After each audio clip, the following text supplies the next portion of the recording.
പ്രിയപ്പെട്ട കാർമൽ റൂഹ മിനിസ്ട്രി കുടുംബാംഗങ്ങളെ, ഇന്ന് ദേശത്തേക്ക് നമ്മൾ നോക്കുമ്പോൾ കുഴഞ്ഞു വീണ് മരിക്കുക, ആത്മഹത്യ ചെയ്യുക, അതുപോലെ ആക്സിഡൻറ്റ്, സഡൻ ഡെത്ത് ഇന്ന് ഒരുപാട് കൂടിക്കൂടി വരികയാണ്. ഈ ആത്മഹത്യ ചെയ്യുന്ന മക്കളുടെ കുടുംബത്തെ കണ്ടുമുട്ടുകയും കുടുംബം സിസ്റ്റർ മാതാവുമായിട്ട് പോകുമ്പോൾ പരിശുദ്ധ അമ്മ ഒരുപാട് വെളിപ്പെടുത്തലുകൾ തരുന്നുണ്ട്.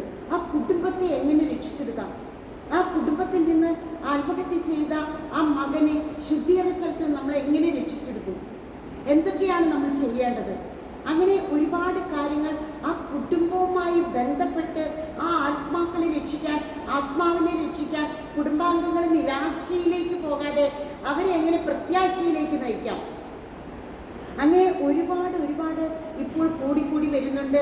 തിരുസഭ അധികാരികളുടെ നോട്ടത്തിൽ അല്ലെ കണ്ണിൽപ്പെടാതെ ഈ ഒരു വലിയ സന്ദേശം പോകുന്നുണ്ട് എന്ന് സിസ്റ്റർ ഓർമ്മപ്പെടുത്തുകയാണ്. ഈ അടുത്തൊരു ദിവസം സിസ്റ്റർ ചിലപ്പോൾ തനിച്ചാണ്, നമുക്ക് കൂട്ടുക ആരും ഉണ്ടായിരിക്കില്ല. പ്രേക്ഷിതരൊക്കെ അവരുടേതായ സ്വാർത്ഥതകളും അതുപോലെ ജഡിക ആസക്തികളും പിന്നെ ഒരുപാട് കാര്യങ്ങളായിട്ട് കുടുംബത്തിൻ്റെതായ കാര്യങ്ങളായിട്ട് അവർ ഒഴിഞ്ഞു പോകുമ്പോൾ നമ്മൾ പരിശുദ്ധ അമ്മയുമായി ചിലപ്പോൾ ജസ്റ്റ് ഒറ്റയ്ക്ക് തന്നെ ഈ കുടുംബങ്ങളിലേക്ക് കയറി ചെല്ലാൻ അമ്മ തന്നെ ആ വീടുകൾ കാണിച്ചു തരികയാണ്. ചിലപ്പോൾ നമുക്ക് സങ്കടം വരും, നമ്മൾ ഒറ്റയ്ക്ക് നമ്മൾ കയറി ചെല്ലുകയാണ്, ഒരാൾ കൂട്ടുപോലും ഇല്ലാതെ. കാരണം ആത്മാക്കളുടെ രക്ഷയൊക്കെ കുറച്ച് സമയം ചെയ്ത് കഴിഞ്ഞാൽ പിന്നെ ഈ പ്രേക്ഷിതരായാലും മടുത്തു. ഓരോ കാരണങ്ങൾ പറഞ്ഞ് അവർ ഒഴിഞ്ഞു പോയിട്ട് നമ്മളെ പോലും പ്രത്യാശ പറ്റി നിരാശയിലേക്ക് ആക്കുന്ന പോലെയാക്കും. ഇതൊക്കെ അവൻ്റെ പണിയാണ്. അത് തിരിച്ചറിയാത്തിടത്തോളം കാലം ഞാൻ വലിയ പ്രാർത്ഥന എന്ന് പറഞ്ഞതാണ് ഒരു കാര്യമില്ല. അത് തിരിച്ചറിയണം. ആത്മാക്കളെ രക്ഷിക്കുക എന്ന് പറഞ്ഞാൽ പരിശുദ്ധ അമ്മ, ദൈവവചനം, ജപമാല, ഇതൊക്കെ സാത്താൻ വെറുക്കുന്ന കാര്യങ്ങളാണ്. ഒരു കുടുംബം പരിശുദ്ധ കുർബാനയിലേക്കും ജപമാലയിലേക്കും അല്ലെങ്കിൽ ആത്മീയ ഉണർവിലേക്ക് കടന്നു വന്നാൽ അതിനെ തടസ്സം സൃഷ്ടിക്കാൻ, അതിന് ഒരുപാട് ന്യായങ്ങൾ, തർക്കുത്തരങ്ങൾ ഒക്കെ ആയിട്ട് അവൻ ഒപ്പമുണ്ടെന്നുള്ള കാര്യം ആരും മറക്കാതിരിക്കുക. നിങ്ങൾ അങ്ങനെ അകന്നു പോകുമ്പോൾ നിരവധി ആത്മാക്കളാണ് നഷ്ടപ്പെടുന്നത്. നിങ്ങൾ വഴി അല്ലെങ്കിൽ കാർമൽ റൂഹ മിനിസ്ട്രി വഴി രക്ഷപ്പെടുത്തേണ്ട ഒരുപാട് ആത്മാക്കളുണ്ട്. അതെല്ലാം നഷ്ടപ്പെട്ടു പോവുകയാണ്. അവർ നിത്യശിക്ഷയിലേക്ക് നടന്നെടുക്കുകയാണ്. ഇതിന് നമ്മൾ ഉത്തരവാദികളായിരിക്കും. പ്രിയപ്പെട്ടവരെ, ആത്മഹത്യ ചെയ്ത മക്കള്, കുടുംബങ്ങൾ ഒരുപാട് ഇപ്പോൾ കണ്ടുമുട്ടാൻ പരിശുദ്ധാത്മാവ് ഇടവരുത്തുന്നുണ്ട്.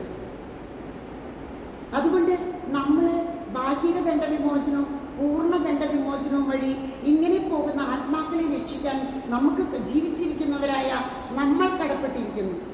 ആ കുടുംബത്തിന് പ്രത്യാശ കൊടുക്കുമ്പോൾ അവരുടെ ഒരു സന്തോഷവും പരിശുദ്ധമ്മ കടന്നു ചെല്ലുമ്പോൾ അവരിൽ പരിശുദ്ധാത്മാവ് നിറയുന്നതും കണ്ണുകൊണ്ട് എനിക്ക് കാണാനായിട്ട് ഈ മാസങ്ങളിൽ സാധിച്ചിട്ടുണ്ട്.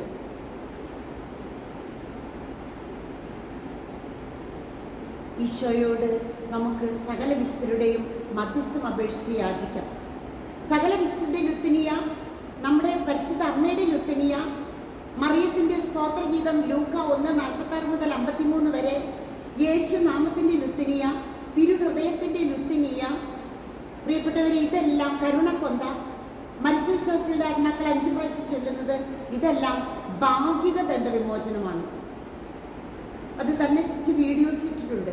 അപ്പോൾ നമ്മൾ പ്രത്യാശയോടെ നമ്മുടെ ജീവിതത്തിലെ, കഴിഞ്ഞുപോയ ജീവിതത്തിലെ പഴയ പാപങ്ങൾ, പ്രഭാഷകൻ 21:1 പറയുകയാണ്, ഇനിമേൽ നീ പാപം ചെയ്യരുത്. കഴിഞ്ഞുപോയ ജീവിതത്തിലെ പഴയ പാപങ്ങളുടെ മോചനവും കടങ്ങളുടെ പൂർത്തിക്കും വേണ്ടി നീ പ്രാർത്ഥിക്കുക.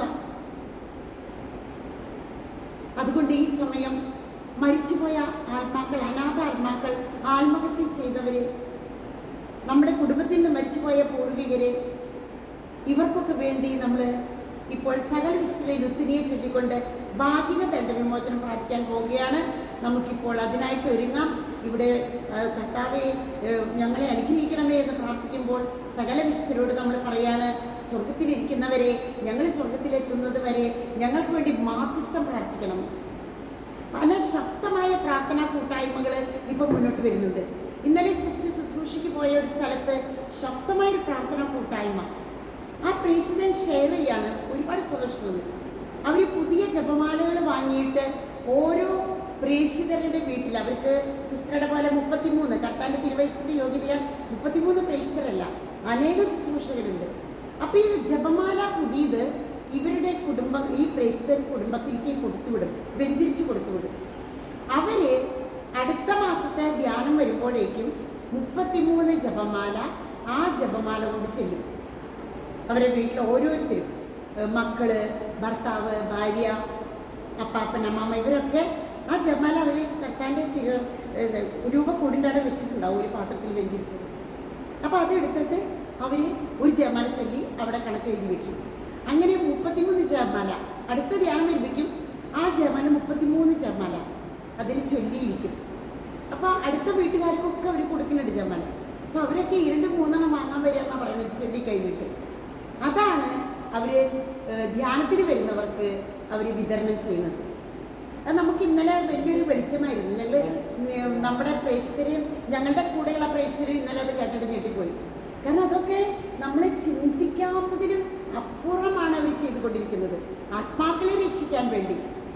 അപ്പോൾ ആ കുടുംബത്തിൽ ബിടെക്കിന് പഠിക്കുന്ന മകനായാലും, ആ മകൻ എന്തോ ഒരു വലിയ ഇവിടെ തിരുനാലക്കുടയിൽ ക്രൈസ്റ്റ് കോളേജിൽ പഠിക്കുകയാണ്. അപ്പോൾ ആ മകനും ചെല്ലുന്നുണ്ടെന്ന് പറയുമ്പോൾ എപ്പോഴും കിട്ടുമ്പോഴും അവർ ഓടിപ്പോയി ആ പൊന്തെടുത്ത് ഒരു ജപമാല ചൊല്ലി എണ്ണം പിടിക്കുകയാണ്. അങ്ങനെ 33 കർത്താവിൻ്റെ തിരുവയസ്സിൻ്റെ അനന്ത യോഗ്യതയാൽ ആ ജപമാലകൾ ചൊല്ലി പ്രേക്ഷിതർ കൊണ്ടുവരുന്ന ജപമാലകളാണ് ധ്യാനത്തിന് വരുന്നവർക്ക് വീണ്ടും അവർ പ്രാർത്ഥിച്ച് കൊടുക്കുകയാണ്, അച്ഛനെ കൊണ്ട് വെഞ്ചരിച്ച് കൊടുക്കുകയാണ്. തലമുറകളിലേക്കാണ് അതിൻ്റെ അഭിഷേകം. അത് ഞാൻ അവരവിടെ യൂത്തൊക്കെ ഉണ്ടായിരുന്നു. അപ്പോൾ നമ്മൾ ചോദിച്ചപ്പോൾ അവർ പറയാണ് അവരൊക്കെ എടുത്ത് ചെല്ലുന്നുണ്ടെന്ന്. അത്ഭുതം തോന്നി. നമ്മൾ ഒരു ജപമാല ദിവസം ചെല്ലാൻ കഷ്ടപ്പെടുന്നവർ ഒരു 33 ജപമാല അതേ ജപമാല ചൊല്ലിയിട്ട് അതാണ് ധ്യാനത്തിന് വരുന്നവർക്ക് കയ്യിൽ വെച്ച് കൊടുക്കുന്നത്. അത് വലിയൊരു ആശയ സന്ദേശമായിട്ട് തോന്നി.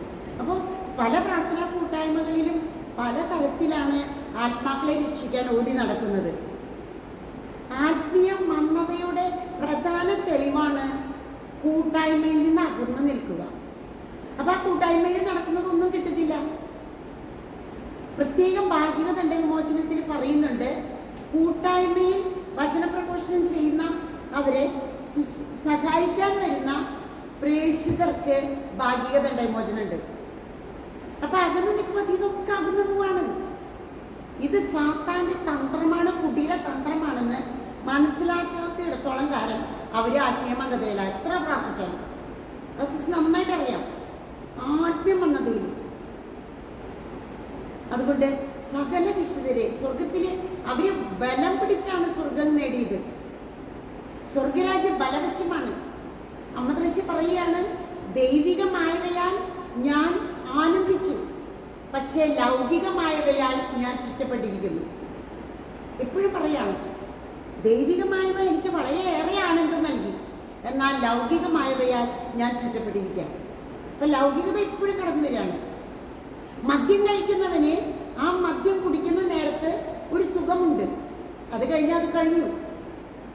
രാവിലെ കുർബാനയ്ക്ക് പോകാതെ തിരിഞ്ഞും മറിഞ്ഞും കിടന്ന് ഉറങ്ങുന്നവർക്ക് ആ ഉറങ്ങുന്ന സമയത്ത് ഒരു സുഖമുണ്ട്, അത് കഴിഞ്ഞാൽ അത് കഴിഞ്ഞു. കുറ്റം പറഞ്ഞ് വിമർശിച്ച് നടക്കുന്നവർക്ക് ആ പറയുന്ന നേരത്തെ ഒരു സുഖമുണ്ട്, നാവിനൊരു സുഖം, കേൾക്കുന്നൊരു സുഖം. പക്ഷെ അത് കുറച്ച് കഴിയുമ്പോൾ ആ സുഖം നഷ്ടപ്പെട്ടു. മൊബൈലിൽ അഡിക്റ്റഡ് ആയവര് രാത്രി യാമങ്ങളിൽ മൊബൈൽ കണ്ടുകൊണ്ടേ, മൊബൈൽ മാത്രം അഡിക്റ്റഡ്. ആ നേരത്തൊരു നിമിഷ സുഖമുണ്ട്, അത് കഴിഞ്ഞാൽ പിന്നെ നിരാശയായി, പിന്നെയാണ് ആത്മഹത്യയിലേക്കൊക്കെ പോകുന്നത്. അപ്പോൾ പ്രിയപ്പെട്ടവരെ, സ്വർഗത്തിലുള്ള മധ്യസ്ഥര് അറിയപ്പെടുന്നവരും അറിയാത്തവരും, പേര് വിളിക്കപ്പെട്ടവരും വിളിക്കപ്പെടാത്തവരും, രക്തസാക്ഷികളും 24 ശ്രേഷ്ഠന്മാരും 12 അപ്പസ്തലന്മാരും, ഹെറോദസ് കൊന്നൊടുക്കിയ അനാഥ പൈതങ്ങൾ, അങ്ങനെ അബോർഷൻ വഴി മാലാഖമാരായിട്ട് നടക്കുന്ന പൈതങ്ങൾ, ഇവരെല്ലാവരും ചേർന്ന് നമ്മൾ ഇപ്പോൾ മധ്യസ്ഥം വിളിച്ച് പ്രാർത്ഥിക്കുകയാണ്. പിശാചിൻ്റെ ശക്തമായ കോട്ടയിൽ നിന്നും ദൈവിക സ്വർഗീയ ശക്തമായ കോട്ട ഞങ്ങൾക്ക് ചുറ്റും ആർക്കും അടയ്ക്കാനും തുറക്കാൻ സാധിക്കാത്ത വിധം ഞങ്ങൾക്ക് നൽകണമേ എന്ന് പ്രാർത്ഥിച്ചുകൊണ്ട് തീക്ഷ്ണതയോടുകൂടി ലോകം മുഴുവനും വേണ്ടി നമ്മൾക്കിവിടെ വളരെ സുഖമായി സന്തോഷമായി നീങ്ങുമ്പോൾ ലോകത്തിൻ്റെ ഒരറ്റത്ത് യുദ്ധഭീതിയാണ്. സൈറൻ മുഴങ്ങി മിസൈൽ വന്ന് വീണിട്ടൊക്കെ ഭയത്തോടു കൂടെ പുറത്തിറങ്ങാൻ പറ്റാതെ കഴിയുന്ന അവർക്ക് ഭക്ഷണം, ശുദ്ധവായു ഒന്നും അവർക്ക് കിട്ടുന്നില്ല. അവർക്ക് വേണ്ടി കൂടി നമ്മൾ സകല വിശുദ്ധരോട് ഇപ്പോൾ പ്രാർത്ഥിക്കും.